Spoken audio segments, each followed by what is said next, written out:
Imaginez un instant. Vous êtes face à une situation difficile et tout s'écroule autour de vous. Comment réagissez-vous? Comme William Wallace dans « Vous pourriez dire », ce qui fait la différence entre ceux qui réussissent et ceux qui échouent, c'est la confiance. Mais comment développer cette force intérieure quand tout semble aller contre vous? Dans la philosophie stoïcienne, la confiance en soi n'est pas une question d'ego ou de vantardise.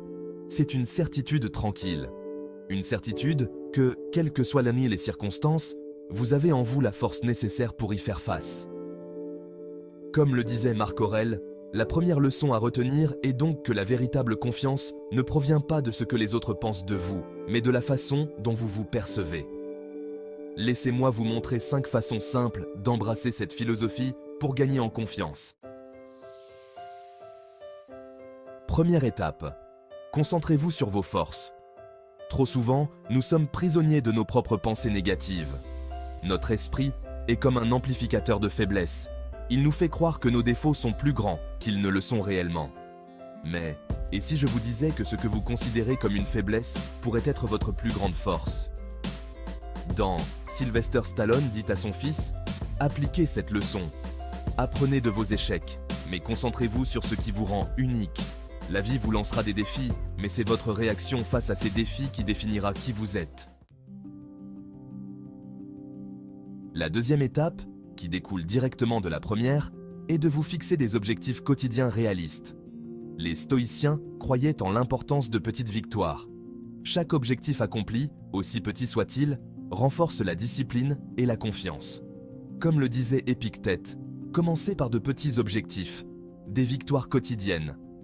Par exemple, si vous avez peur de parler en public, commencez par discuter avec des amis dans un cadre social plus restreint. Chaque petit pas vous rapproche d'une confiance en soi inébranlable. La quatrième étape est quelque peu contre-intuitive, mais incroyablement puissante. Dans un premier temps, il est normal de ne pas se sentir confiant. Cependant, vous pouvez agir une personne confiante. Cela vous rappelle peut-être où Bruce Wayne dit « La clé ici est la pratique quotidienne de comportements confiants. » Commencez par marcher droit, par maintenir le contact visuel, par parler avec assurance. Vous verrez rapidement que ces comportements, même simulés, influenceront positivement votre état d'esprit et deviendront une seconde nature. Enfin, la cinquième étape est d'embrasser la conscience de soi. Acceptez vos imperfections, mais travaillez-y. Les stoïciens disaient que le premier pas vers la sagesse est d'accepter nos défauts et de les corriger avec persévérance. Comme le dit Marc Aurèle, cela signifie que vous devez vous connaître vos limites et surtout, reconnaître que la perfection n'existe pas. Une fois que vous avez fait la paix avec cela, vous êtes sur la voie de la confiance en soi absolue.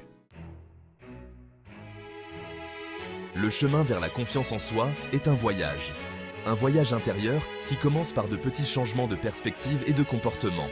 Embrassez ces leçons, pratiquez-les chaque jour et bientôt vous verrez la transformation. Si cette vidéo vous a inspiré, abonnez-vous pour d'autres réflexions sur la philosophie, le stoïcisme et la vie. Souvenez-vous,